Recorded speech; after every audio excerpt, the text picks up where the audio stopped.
Mga taong hindi po nakakalimot pong mag-subscribe, naniniwala po akong sila ay may natatanging busilak at may mabubuting kalooban. Saan man kayo naroon sa iba't ibang sulok ng mundo, sana kayo palaging malakas at malayo sa sakit sa araw-araw. Pagpalang umaga, tanghali, gabi sa inyo na sa mga taong hindi po nakakalimot mag-subscribe, maraming salamat po sa inyo lahat at paki-follow at paki-share po sa iba,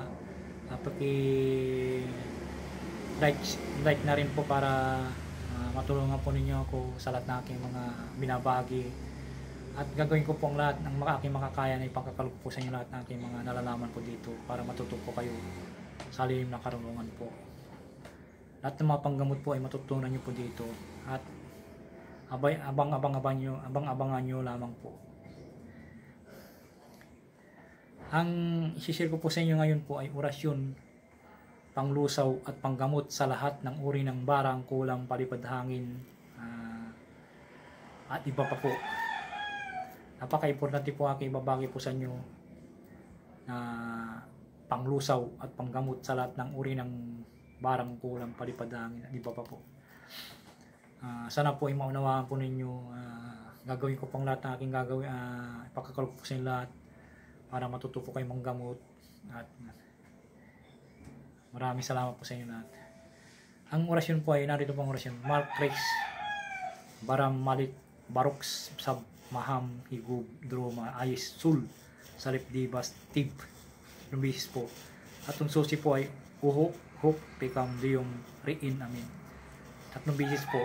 Bali 3 bisis po salin po yung po, tapos 3 bisis po rin po yung susi. Salin po lamang po sa isip. Ipusa po yun ng may sakit o ipusa tubig, ipainom sa may sakit po.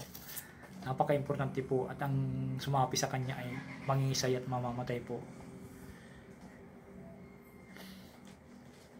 Kahit anong gawin po ng pag inipon nyo sa puyo at sa tubig inumin ng pasyente po, ay mamamatay po yung mangkukulang, mabarang at ano pa man yan na alagad ng dilim po.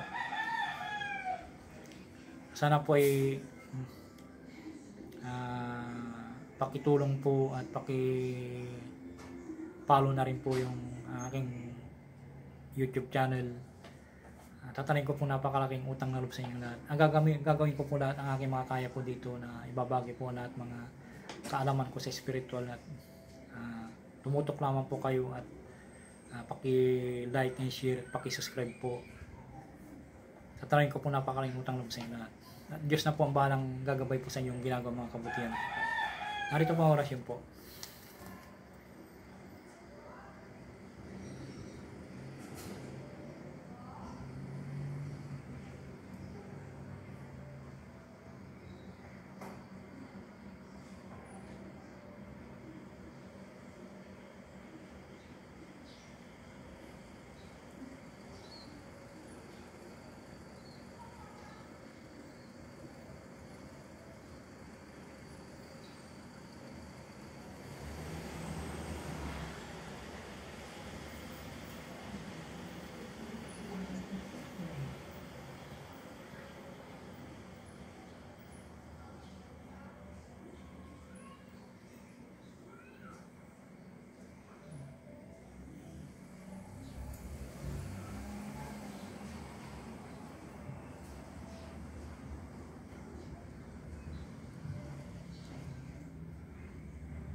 Maraming salamat po sa inyo lahat.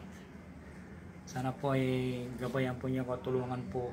Tatanay ko po napakalaking utang lang sa inyo lahat. At bago po lahat po ay shoutout po sa inyo lahat. At maraming salamat po sa inyo lahat. Sana po magtiwala lang po kayo, at kasi nagtitiwala po ako sa inyo, at isulat nyo lamang sa malinis na papel at magagamit nyo ito kung kailangan gamitin nyo po ito sa oras ng pangailangan po.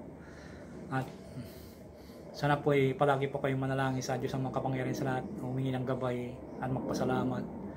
At ipakakalog po sa inyo ang lahat ng aking manalalaman po, at sana ay nasa mabuti po kayong kalagayan sa araw, at bigyan po kayo ng biyaya na darating, na maraming biyaya na darating po sa inyo. Sa pangalan ni Jesucristo na taga Nazaret po.